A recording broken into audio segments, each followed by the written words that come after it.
Bom dia! Não sei se tem alguém me ouvindo. Se tiver alguém me ouvindo e só me disser assim, ó, que tá me ouvindo, já me ajuda bastante.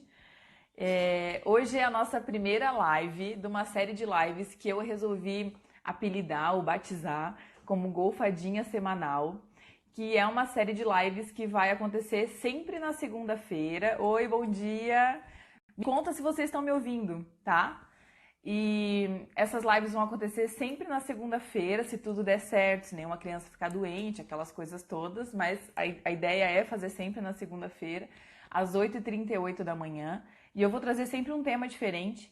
O tema que eu resolvi trazer hoje foi fissura mamilar, porque é uma das maiores demandas, né, de quem trabalha com amamentação. Então, por isso que eu resolvi falar sobre isso hoje, tá?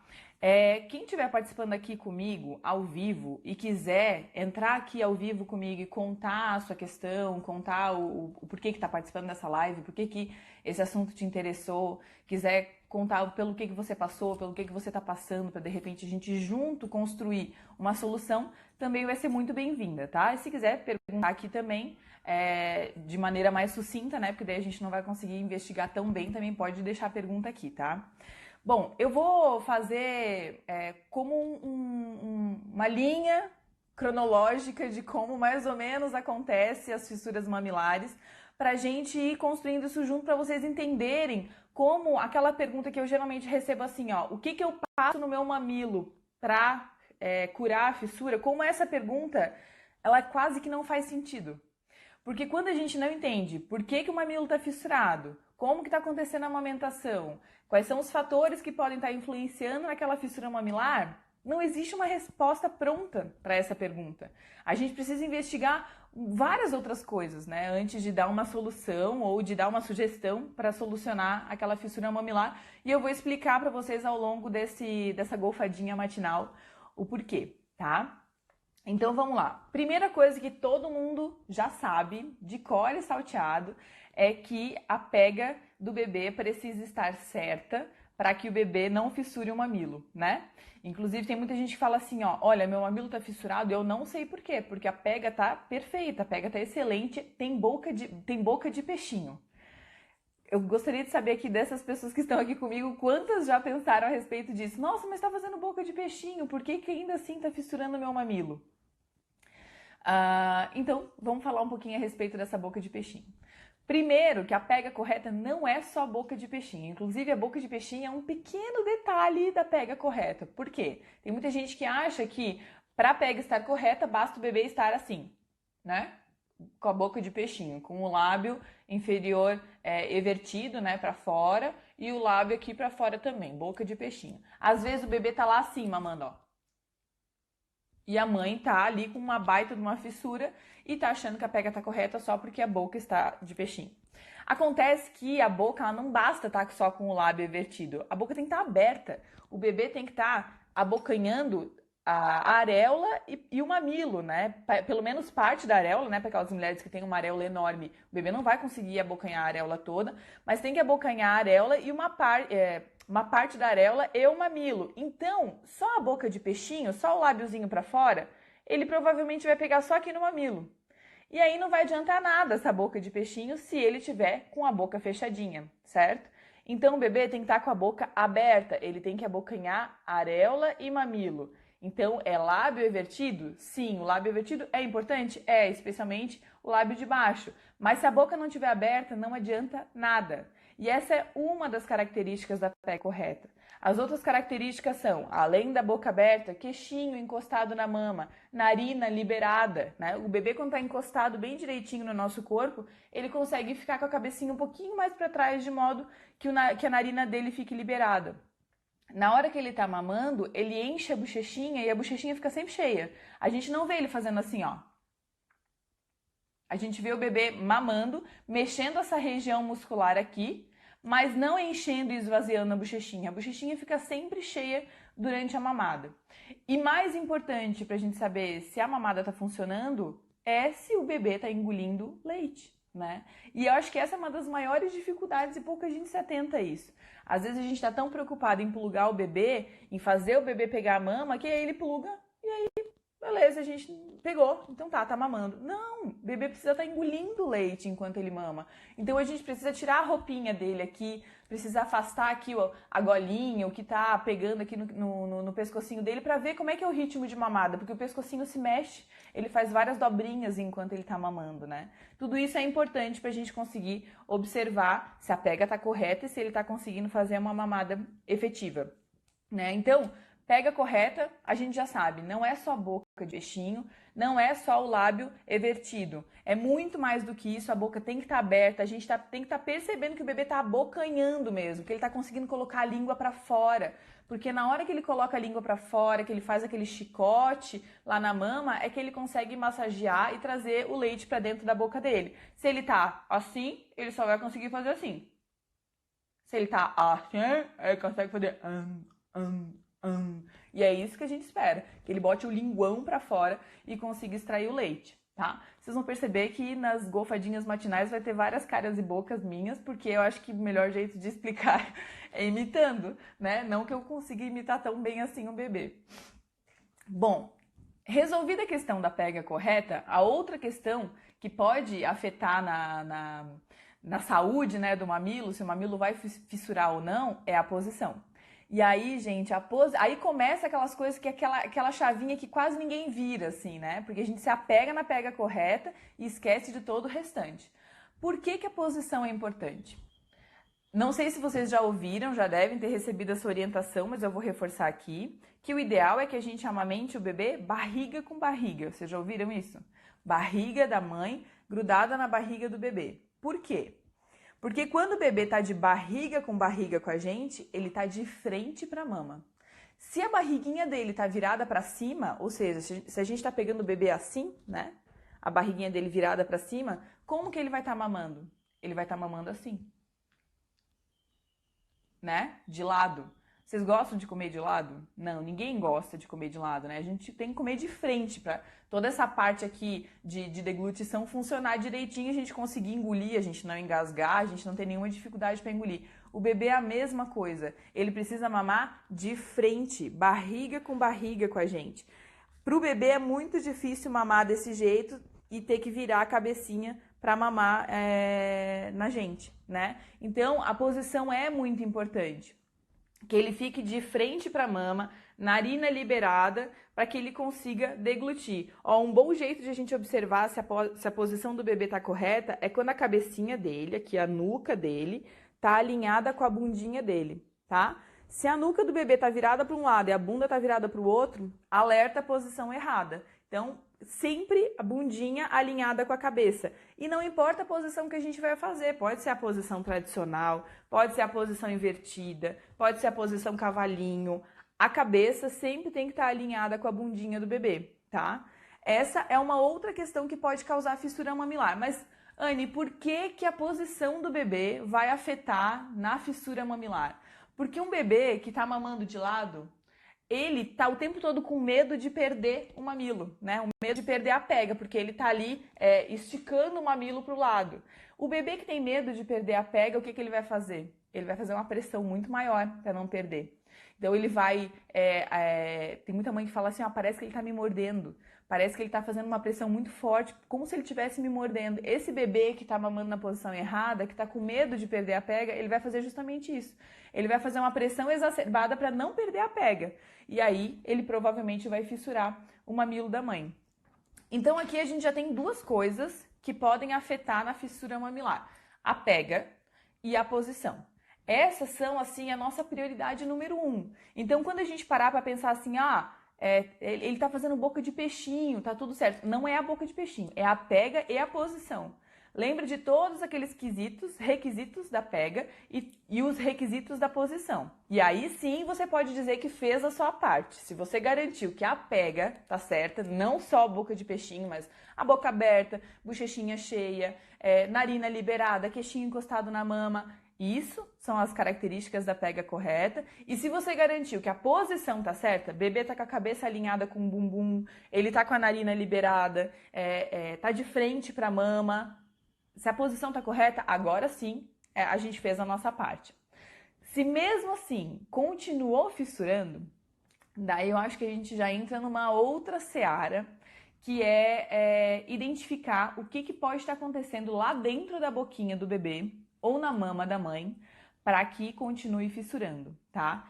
E aí é uma pergunta que eu sempre faço. Quando alguém vem me perguntar assim, Anne, o que eu faço para resolver o meu mamilo que está fissurado?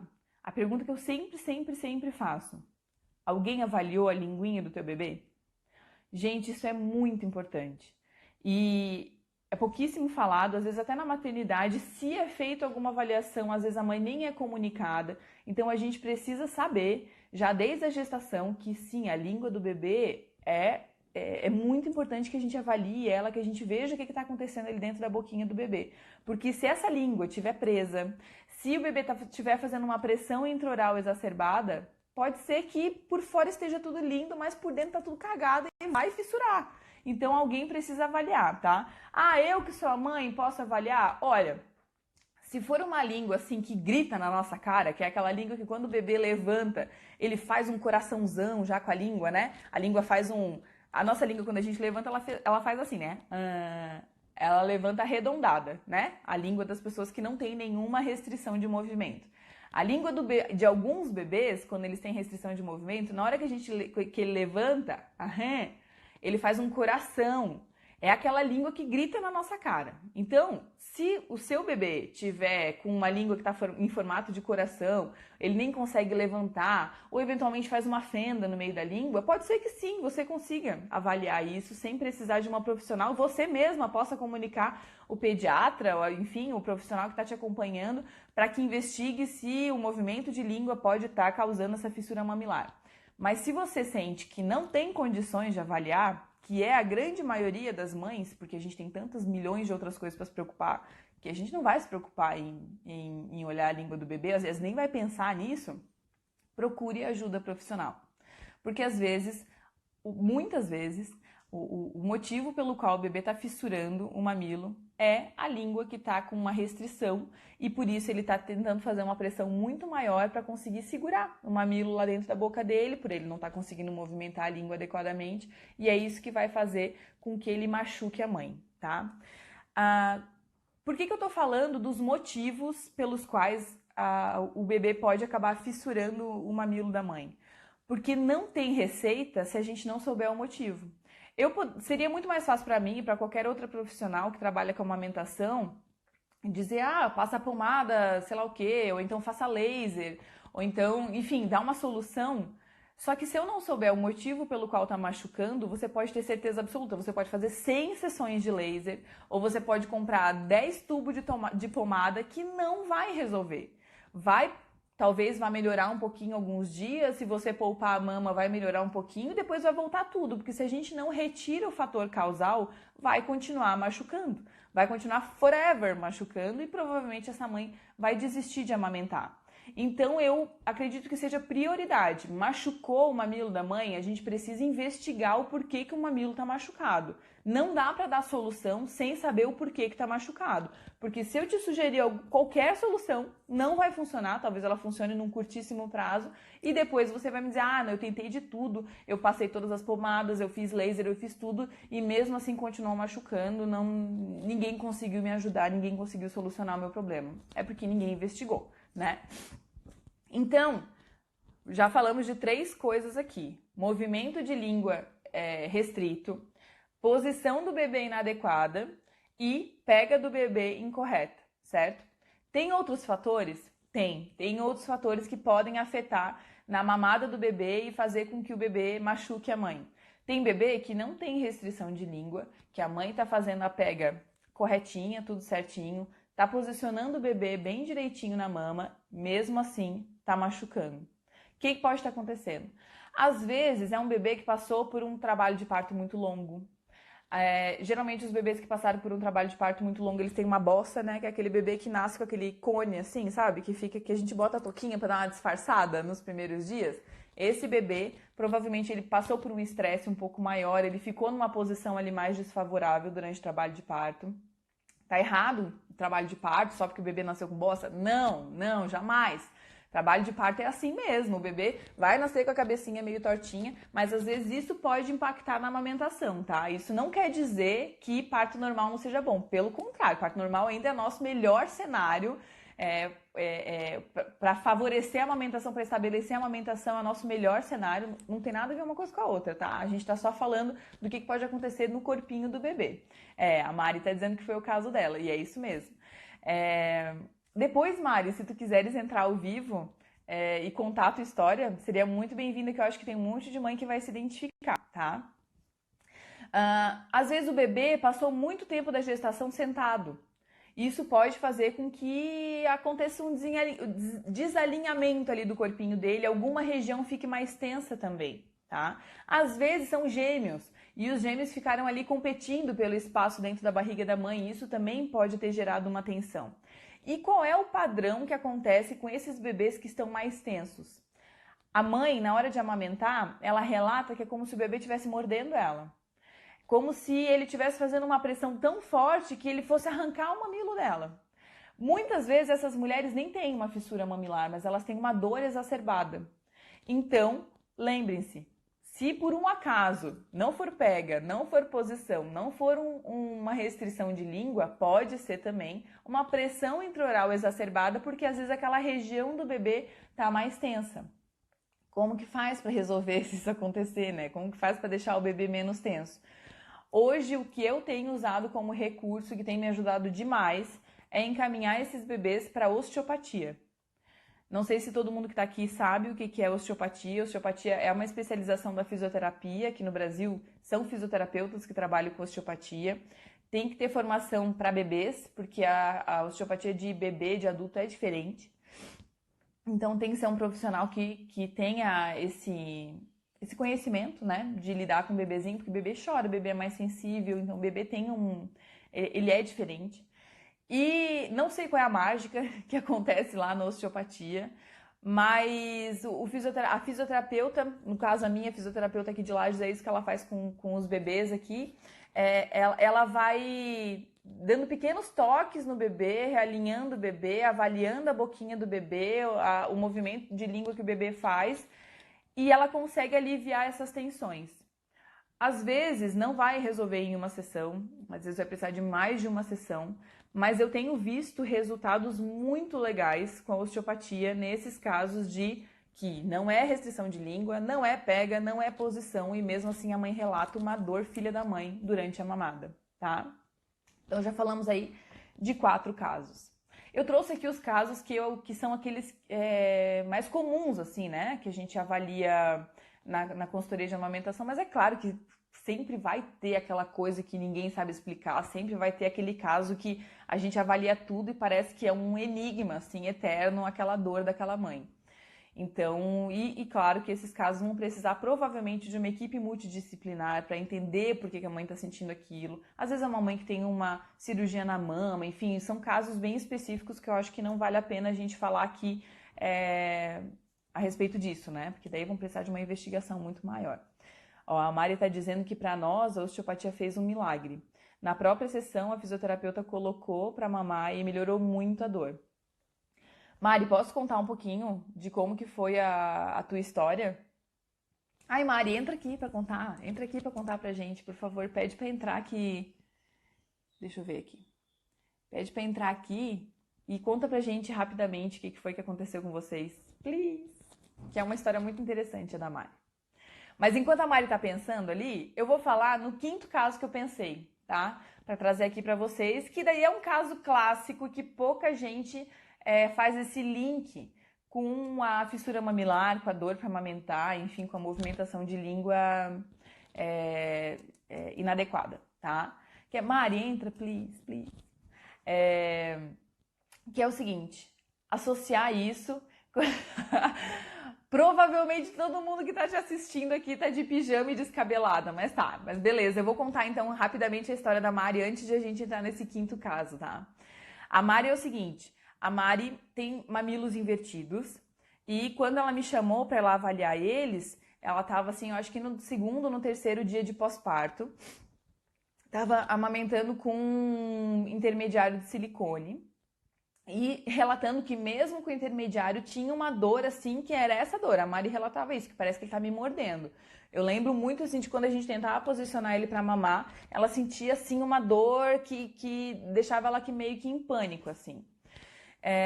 Então eu avaliei, ele tinha bossa, ele tinha nascido de parto normal, um trabalho de parto, se eu não me engano, foi um trabalho de parto longo, e tudo isso provavelmente pode ter afetado na amamentação. Além disso, ainda tinha a questão do mamilo invertido, rolava aquele receio de o bebê não conseguir pegar por um mamilo ser invertido.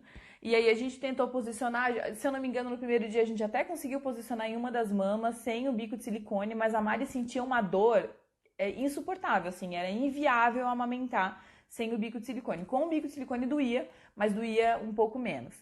E aí a gente fez essa avaliação, a Mari foi encaminhada para osteopatia, acho que no mesmo dia já foi, no mesmo dia ou no dia seguinte já foi para osteopatia, fez as sessões lá com a Cris, que é a nossa osteopata querida aqui de Lages, e já relatou essa melhora na amamentação lá na osteopatia mesmo. Ainda assim, ela na sessão, né? Ainda assim, ela continuou ainda usando o intermediário de silicone, eu acredito que mais uma semana, por aí, por conta desse receio de sentir dor. E logo depois ela virou a chavinha ali, resolveu tentar sem o bico de silicone e conseguiu amamentar. O mamilo da Mari é invertido, mas também tem uma elasticidade muito boa. Então a gente conseguia fazer a pincinha, né, fazer a pega para oferecer para ele e ele conseguiu pegar numa boa. E esse foi um caso que a gente quebrou. Percebam aí que a gente conseguiu quebrar vários paradigmas assim da amamentação, né? Porque teve a questão do mamilo invertido, que isso pode para algumas mulheres ser muito doloroso amamentar tendo um mamilo invertido. Para a Mari, ela conseguiu superar essa etapa. E teve a questão da pressão intraoral exacerbada e ela conseguiu também ter o recurso, né, de ir na osteopatia e diminuir essa pressão na boquinha dele. Enfim, agora o bebê dela tá com 4 meses, se eu não me engano, tá amamentando exclusivamente, tá assim uma bola, mas uma bola mesmo, menino, assim, ele engorda absurdamente e, enfim, o desfecho tá sendo muito bom, né? Eu não digo que o desfecho foi porque não acabou ainda a amamentação, né? Mas o desfecho dele está sendo muito bom. Então, é isso. Olha só a equipe que trabalhou em cima da amamentação nesse caso, né? Foi osteopata, foi consultora de amamentação. Junto com isso, a Mari teve todas as dificuldades dela do pós-parto mesmo, né? Da recuperação dela depois do parto normal. Então, tinha a obstetra na jogada, tinha a pediatra também avaliando o bebê dela, vendo se estava tudo bem, como é que estava o ganho de peso. Então, realmente uma equipe, não é multidisciplinar, é uma equipe transdisciplinar, porque estava todo mundo o tempo todo ali se comunicando para ver se estava, para alinhar tudo que a gente estava fazendo nesse caso, para que ela tivesse o melhor desfecho, né? Para ela tivesse a experiência de amamentação mais satisfatória. Ó, ela está dizendo que ela está há 4 meses em amamentação exclusiva, sem dor, e hoje é um prazer amamentar. E honestamente, para mim, ouvir a Mari, ler, né, a Mari falando isso agora, uma sensação muito boa, assim, muito feliz, porque quando a gente avalia a mãe nas primeiras vezes e para ela aquilo tá parecendo insuportável, a maior chance é de que ela desista, né? De que ela não continue amamentando. Então, ver que ela conseguiu superar tudo isso, conseguiu buscar os recursos é muito legal. Muito, muito legal e deixa a gente com muita satisfação, assim, né? Em casos desse tipo. E aí eu vou falar do quinto caso, então, que eu acredito que possa afetar na pega do bebê, em machucar a mãe e tudo mais. E depois eu vou ver aqui que tem gente me pedindo para fazer pergunta, e daí eu vou abrir aqui para a gente fazer pergunta antes de passar para soluções que geralmente tem em cada caso desse, tá? Eu já falei aqui bem brevemente a respeito de quais soluções tem para cada caso, mas aí a gente vai se aprofundar um pouquinho mais nisso. Deixa eu só ler aqui que a Bárbara falou: eu tenho o bico invertido e eu posso fazer algo agora na gravidez para não sofrer depois? Bárbara, infelizmente não tem nada eficiente que se faça durante a gravidez para evitar ter fissura ou sentir dor depois durante a amamentação, tá? Eu acho que quem tem o mamilo invertido, o maior recurso que você pode buscar é ter apoio de uma equipe. especialmente consultora de amamentação, uma pediatra ou um pediatra que entenda de amamentação, que vai te ajudar a posicionar o teu bebê para mamar. Eu acho que esse é o melhor recurso que tu pode buscar agora durante a gestação. Não tem nada de manuseio de mama, tem gente que fala, né, que usa concha durante a gestação, coloca o mamilo para fora. Não coloca, porque você vai ver, você vai tirar a concha, 5 minutos depois o mamilo volta pro lugar. Então isso aí vai só ocupar a tua cabeça, vai só te estressar, tu não vai ver resultado e tu vai gastar tempo com coisas que não vão ser eficientes. Então o melhor é buscar uma equipe que possa te ajudar. De preferência já durante a gestação, já conversa com uma consultora, já explica o teu caso, eu tenho mamilo invertido, tô com receio de sentir dor, de me machucar, de o bebê não conseguir pegar, eu preciso de um apoio durante a gestação e já no pós-parto imediato para conseguir posicionar o meu bebê. Eu acho que esse é o melhor recurso que tu pode buscar durante a gestação. Nada de manusear, massagem, concha, esquece esses troços porque não funciona, tá? Teve outros relatos aqui que eu vou ler bem rapidinho aqui antes de continuar.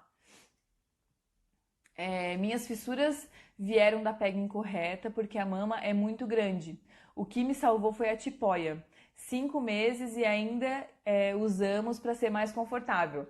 Não sei se vocês sabem, o relato da Carol é muito legal, porque a Carol se informou durante a gestação, ela já sabia o que era a pega correta, ela já sabia como é que tinha que posicionar o bebê, só que a mama dela é bem grande. Então, na hora que ela foi pro campo de batalha, ela sentiu muita dificuldade em posicionar o bebê, porque ela não conseguia nem enxergar direito como é que estava a pega do bebê por conta do volume da mama. E o que ajudou ela foi a tipóia de peito, né, que a gente chama de suspeitório. Não sei se todo mundo sabe o que é o suspeitório. Deixa eu pegar meu suspeitório ali, que daí eu já mostro pra vocês. Peraí, não saiam daí, por favor.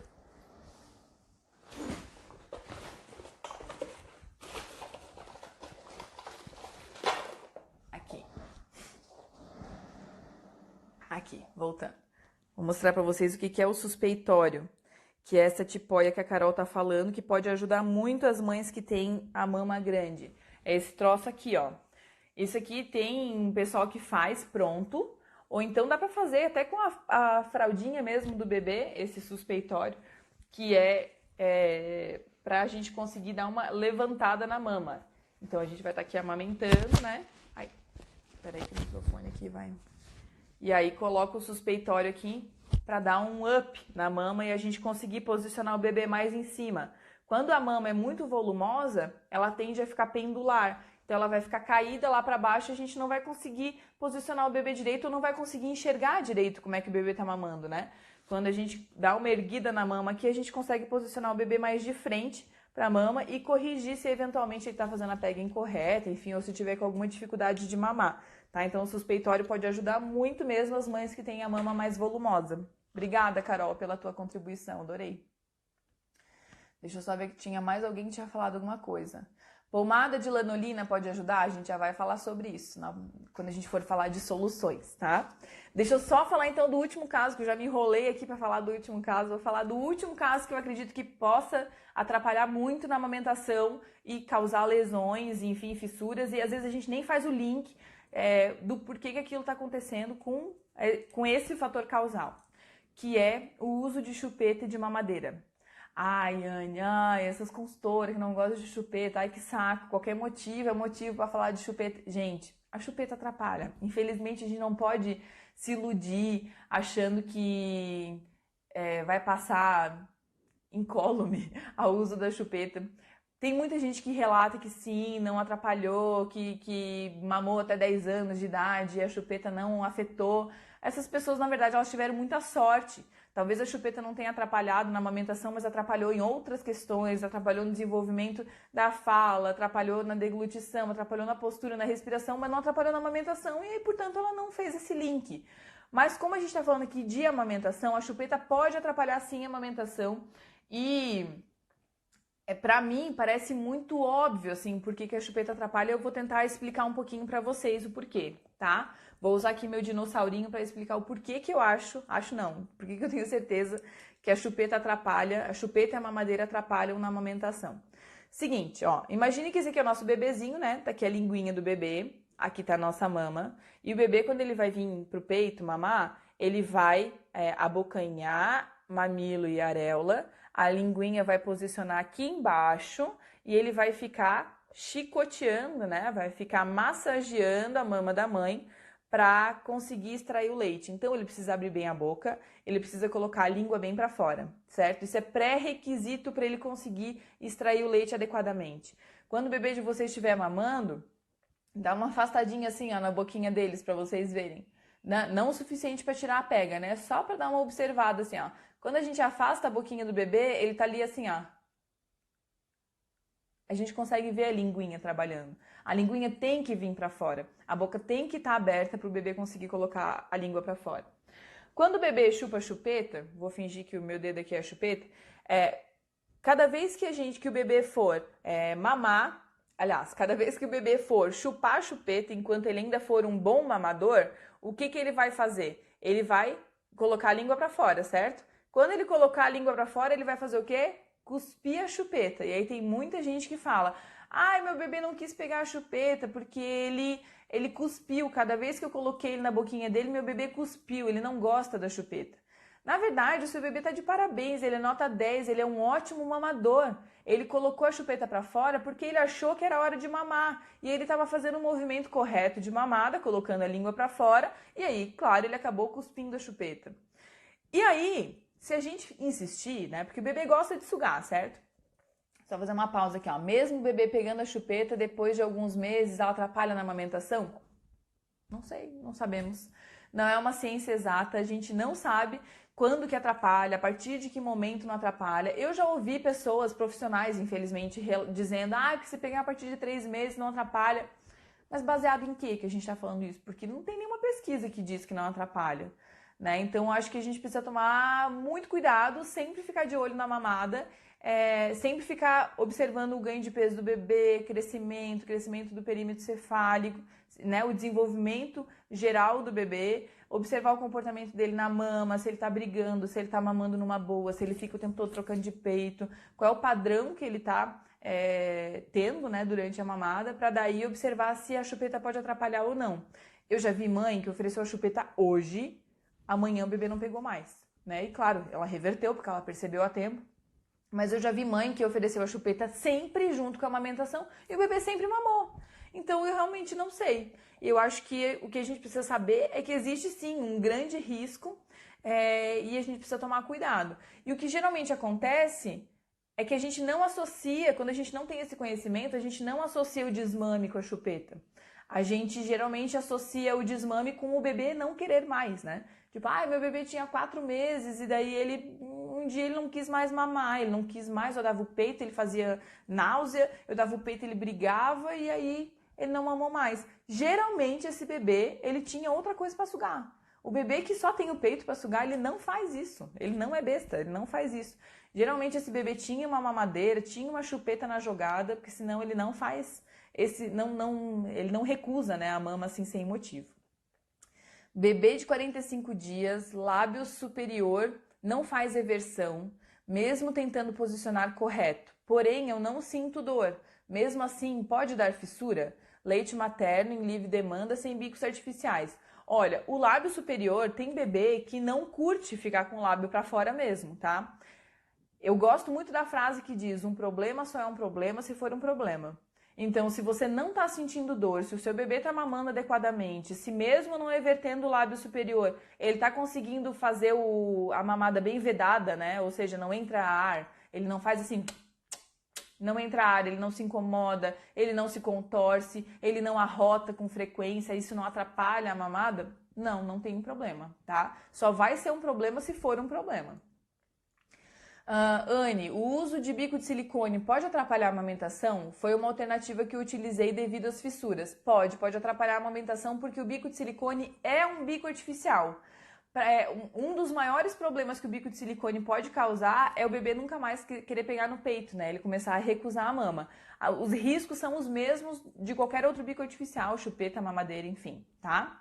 E outros, né? Diminuição da produção de leite. Às vezes a mãe coloca o bico de silicone, se ela tiver um mamilo protruso, ou seja, um mamilo para fora, não vai adiantar também. O bico de silicone vai atrapalhar ainda mais, vai machucar ainda mais. Então, o bico de silicone tem uma série de riscos, sim.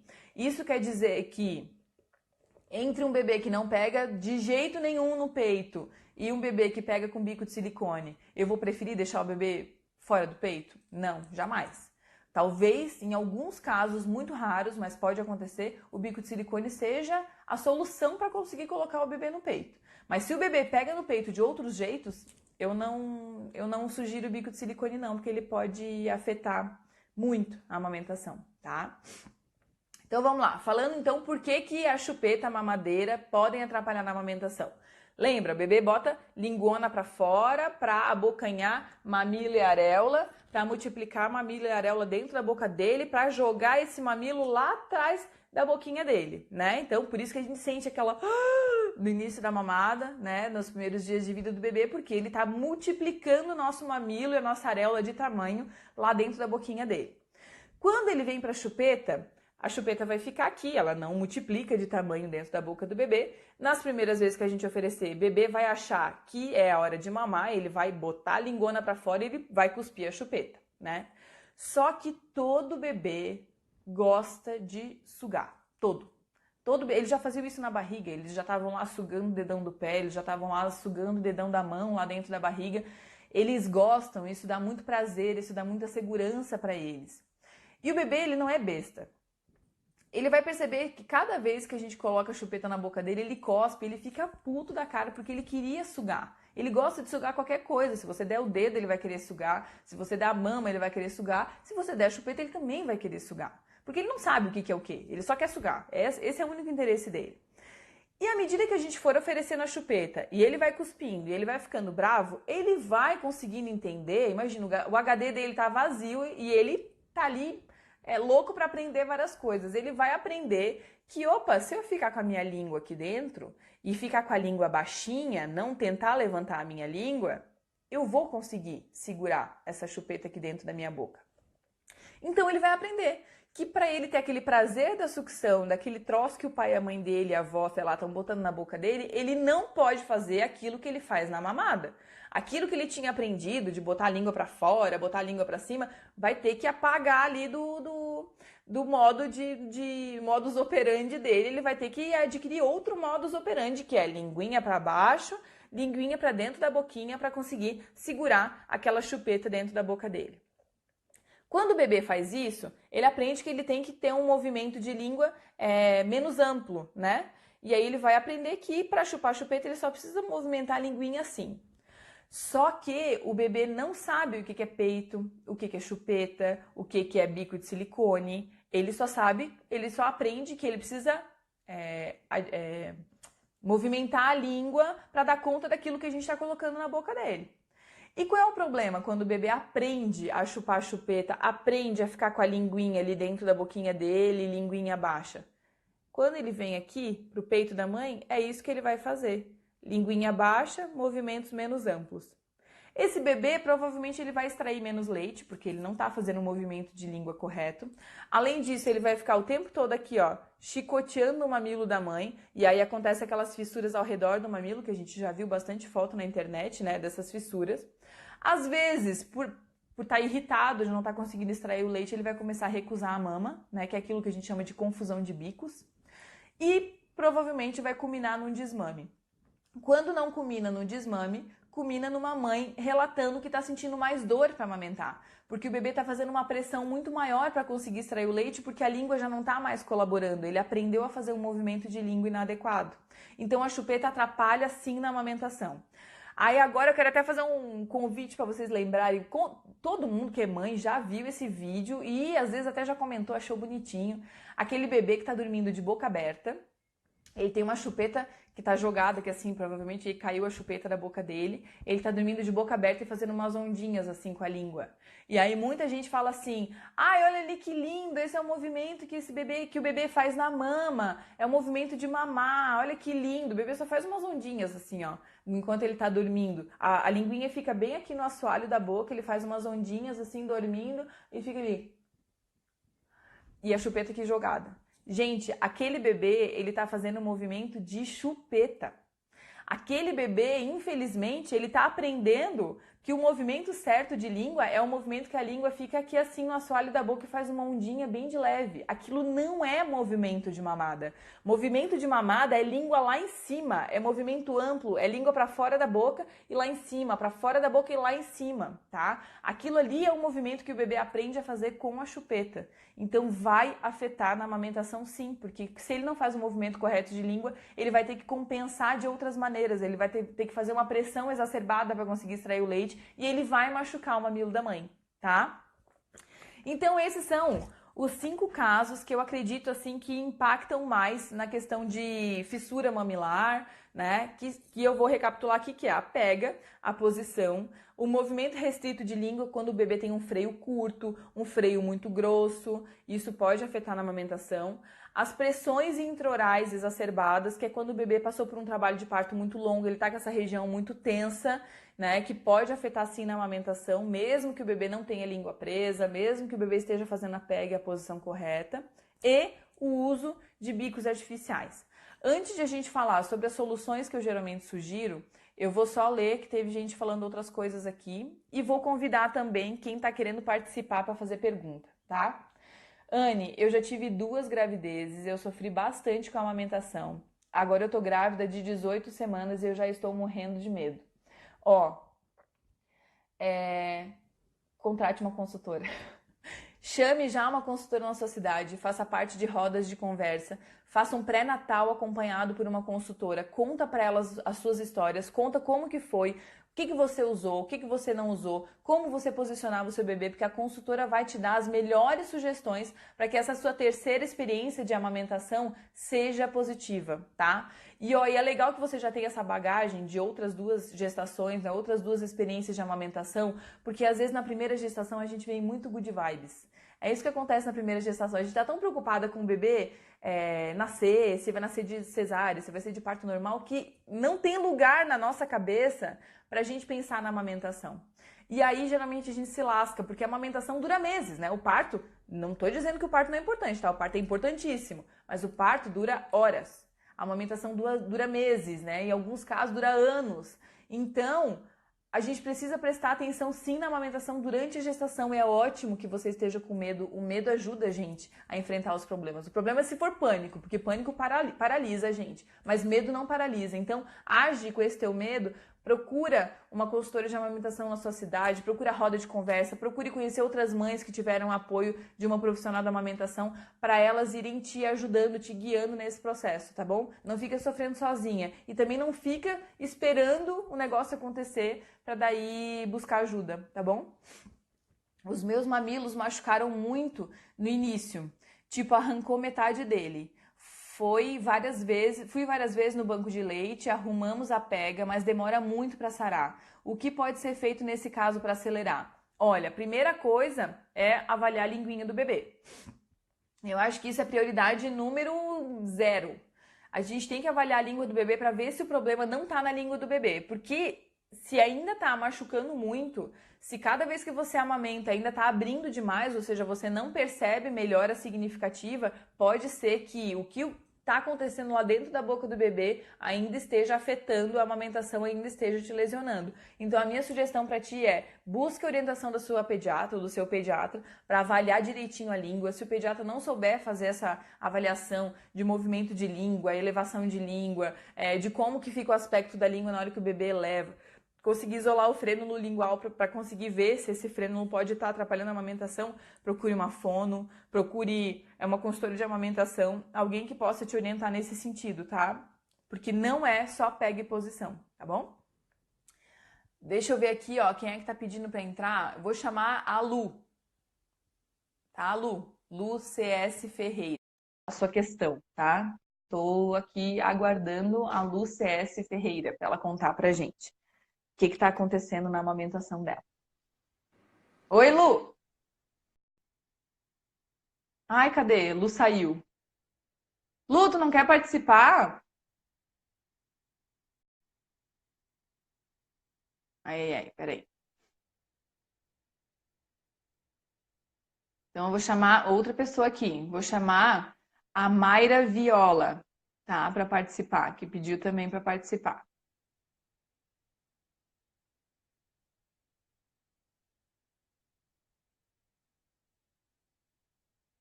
Ai, a Lu, depois eu te chamo de novo. Vamos ver se a Mayra vai querer participar.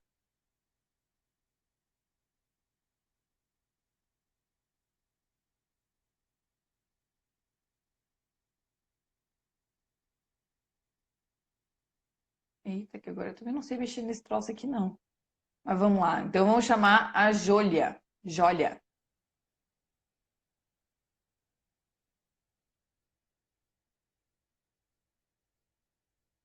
Gente, se vocês pedem para participar, vocês têm que participar. Não recusem que eu vou ficar aqui no vácuo. A Roberta Tatiane Candeia. Ó, vou chamar a Lu de novo, então.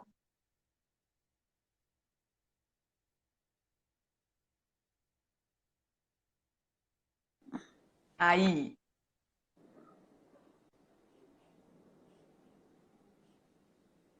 Lu, tá me ouvindo?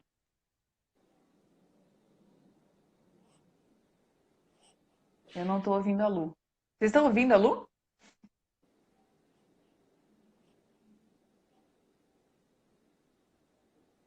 Lu, a gente não tá te ouvindo, mulher. Alguém tá ouvindo a Lu? Ou só sou eu?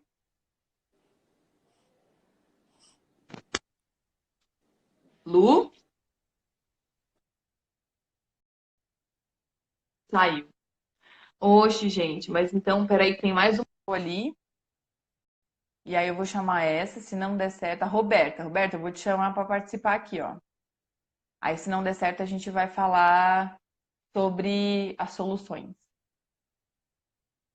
Vamos ver se a Roberta vai querer participar.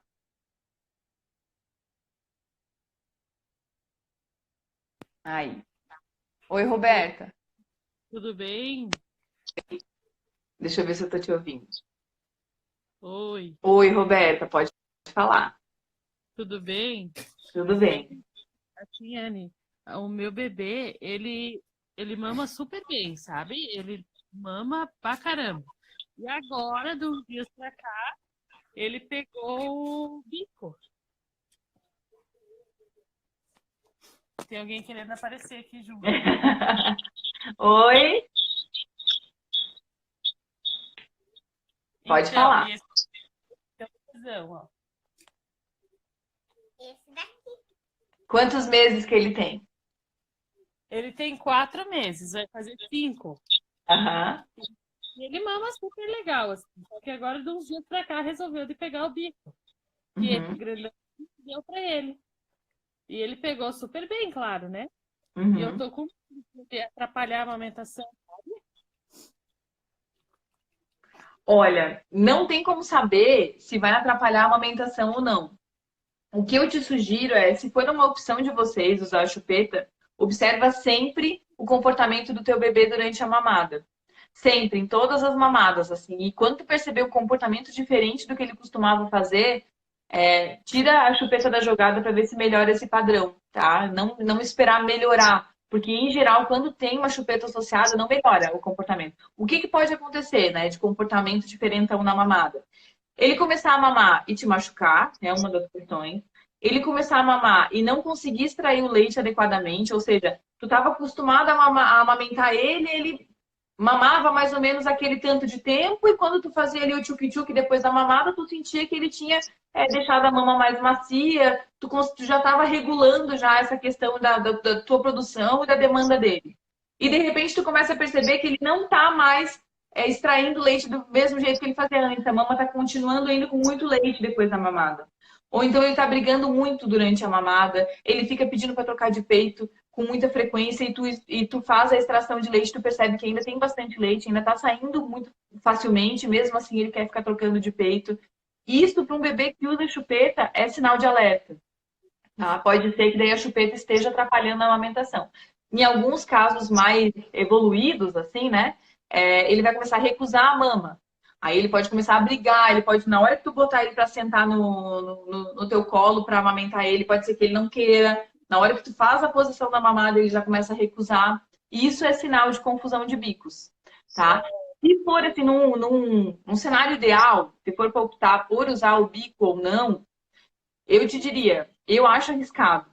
Eu acho bastante arriscado. Mas se for uma opção da família, porque às vezes é uma opção da família mesmo, é observar o comportamento dele durante a mamada, observar se ele está conseguindo extrair o leite adequadamente, observar o desenvolvimento dele, né? Cada vez que você for no pediatra, que ele for medido, que ele for pesado, ele tem que continuar seguindo a linha dele, né? O desenvolvimento dele.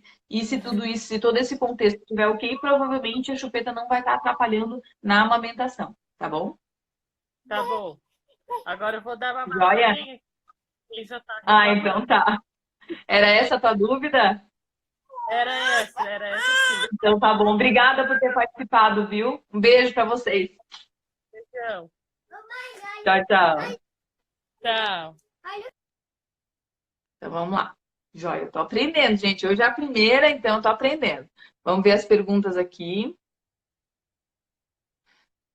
Peraí. Anne, sou pediatra neonatologista e adorei esse dino para orientar as mães. Onde eu posso adquirir? Em loja de brinquedo de criança. Tem esse dinossauro e tipo, é bem baratinho. Ele já saiu, ele já não é mais aqueles brinquedos importantes da loja, então ele já tá naqueles balai na porta da loja, sabe? Vai lá que tu vai encontrar. Qualquer uma dessas lojas maiorzinhas de brinquedo tem. Como preparar o mamilo para fortalecer a pele? Tomar sol, massagem, esfoliação? Nada, nada. Dá uma olhada lá no meu canal do YouTube, Annelise Wendy, que tem uma música chamada Não Prepara, que eu vou cantar um trechinho para ti, tá? Não prepara a mama, que isso pode te machucar e doer ainda mais. Para amamentar, essa orientação é bem ultrapassada, então diga não. Não usa nada, nada, nada, nada. Não passa sabonete, não passa hidratante, não passa óleo, não passa lanolina, não esfolia, não faz nada na região do mamilo e da areola. Posso hidratar o restante do meu corpo, o restante da mama? Pode, não tem problema. Só não pode passar nada, quer dizer, não deve, né? O ideal é não fazer nada na região da areola e do mamilo, tá? Deixa a teta em paz, espera o bebê nascer, porque nenhuma dessas orientações é realmente eficiente, tá bom? Então vamos lá. Deixa eu ver aqui, outra pergunta. Gostaria de saber se o bebê, mesmo já sabendo mamar, tem risco de errar a pega? Tem.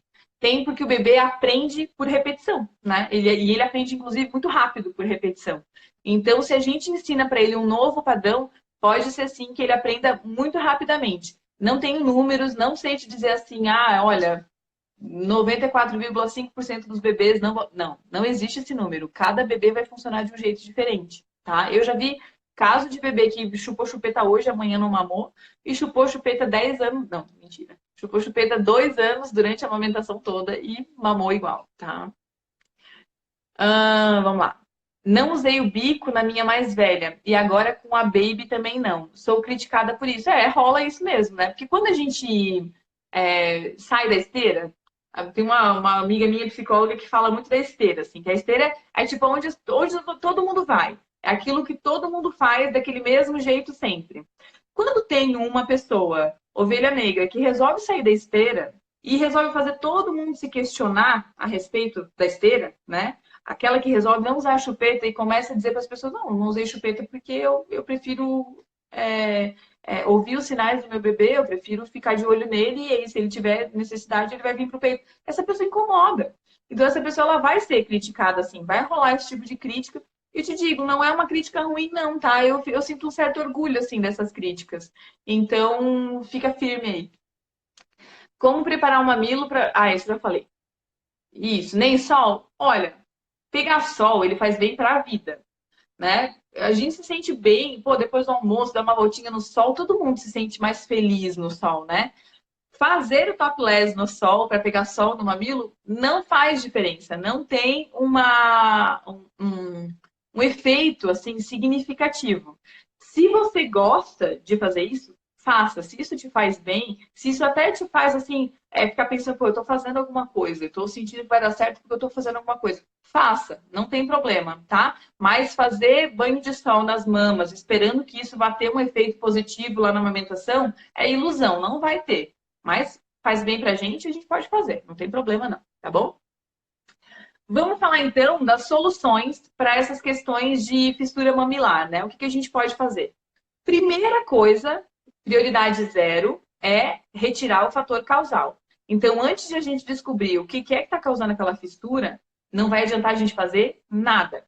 Então, eu vou dar para vocês aqui algumas sugestões, considerando que a gente já retirou o fator causal, que a gente já sabe que era a pega que estava errado, era a posição que estava errada, era a linguinha do meu bebê que estava presa. Agora a gente fez o procedimento e aí agora melhorou. Então, assim, retiramos o fator causal.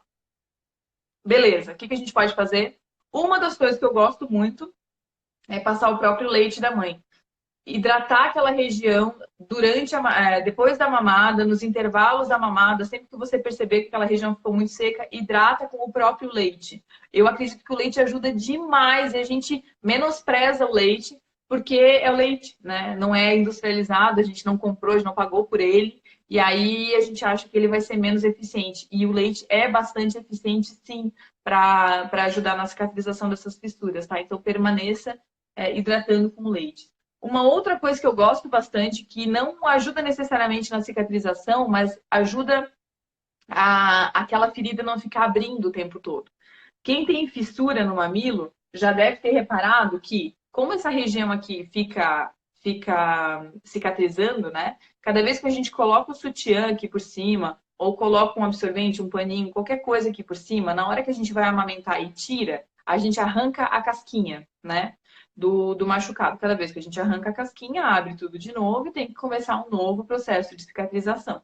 Uma coisa que pode ajudar bastante a melhorar isso é usar uma rosquinha. Eu tenho uma rosquinha aqui pronta, mas não precisa ser essa rosquinha. Essa rosquinha aqui, ela é comprada, ela é mais cara. Mas pode ser uma rosquinha, uma coisa nesse formato aqui, feita com fraldinha mesmo, essas paninho de boca que a gente tem em casa, tá? Então, faça uma rosquinha de modo que proteja essa região aqui do mamilo e essa região não encoste no sutiã. Tem muita gente que fala, mas o meu peito vaza. Eu tenho que usar um absorvente, porque senão fica vazando. Coloque o absorvente por fora da rosquinha aqui, ó. Que é a rosquinha de pano, né? Ela também vai funcionar absorvendo, né? O que vai vazar da mama. E aí você coloca o absorvente, o paninho, que você optar aí por usar para conter o leite, por fora da rosquinha. A rosquinha ajuda muito, porque quando para de grudar no sutiã, geralmente acelera bastante o processo de cicatrização. A respeito do uso de pomadas, teve alguém que perguntou aqui da lanolina. A lanolina, ela, para mim, ela ainda é um produto meio... Como é que eu vou explicar? Ela me dá um pouco de amor e ódio, assim, sabe? A lanolina. Porque eu acredito que ela funciona muito bem em alguns casos e ela atrapalha em outros casos. E eu vou explicar por quê. Primeiro que, assim, a lanolina, ela é um sebo, né? Ela é uma pasta, assim, uma coisa cebosa. Se a gente usa ela em excesso na ponta do mamilo, pode acontecer de entupir ductos. E aí você sair de uma fissura mamilar para entrar num ducto entupido. Assim, você evoluiu o seu quadro para uma coisa pior ainda por conta da lanolina. Então eu já tomo cuidado com a lanolina por conta disso, para ela não evoluir para um ducto entupido. Para não dar um nódulo ali na tua mama, porque não está conseguindo extrair o leite por aqueles ductos que a lanolina entupiu. Uma outra coisa que eu acho que a lanolina também provoca, que eu não gosto, é escorregar a boca do bebê. Quando a gente enceba demais ali de lanolina, fica muito escorregadio. E o bebê, ele precisa pegar, plugar e não ter aquele medo de perder a pega o tempo todo. Porque quando o bebê tem medo de perder a pega, ele morde. Ele vai ficar o tempo todo fazendo uma pressão exacerbada, que vai evoluir para uma fissura, porque ele está com medo de perder. Então, a lanolina também tem esse lado obscuro de fazer com que o bebê fique escorregando da mama e pode evoluir, inclusive, a fissura por conta disso. Mas, para algumas mulheres que sentem muita sensibilidade, que aquela região que às vezes nem está muito fissurada, mas está extremamente sensível, às vezes ela vai tomar banho e o pingo d'água bate ali e ela sente uma dor horrenda. Para esses casos, pode ser que a lanolina ajude, porque ela cria uma camada protetora, ela acaba engrossando aquela região ali com a pomada, né? Cria uma barreira física mesmo, para que a mulher não sinta tanta sensibilidade. Não vejo grandes resultados da lanolina para resolver a fissura, como um agente que vá promover a cicatrização. Eu não acho que a lanolina atua dessa maneira. A lanolina ela atua muito mais como uma camada protetora. E essa camada protetora ajuda em alguns casos, Em alguns casos, quando ela não é necessária, ela acaba desacelerando o processo de cicatrização da mama da mãe, porque é a lanolina que está fazendo aquele papel de proteção que a pele deveria estar fazendo. Então, eu tomo bastante cuidado com a lanolina, sabe? Eu só sugiro mesmo o uso dela se você perceber que não está sendo eficiente as outras coisas que você está fazendo. Gente, está me dizendo aqui que eu só tenho mais 21 segundos. Retirando o fator causal, uma outra coisa que pode resolver é o laser. Então, fazer uma sessão de laser pode ajudar, sim, no processo de cicatrização, se for retirado o fator causal. E eu acho que é isso que pode resolver melhor. Primeiro, a gente identificar o que está prejudicando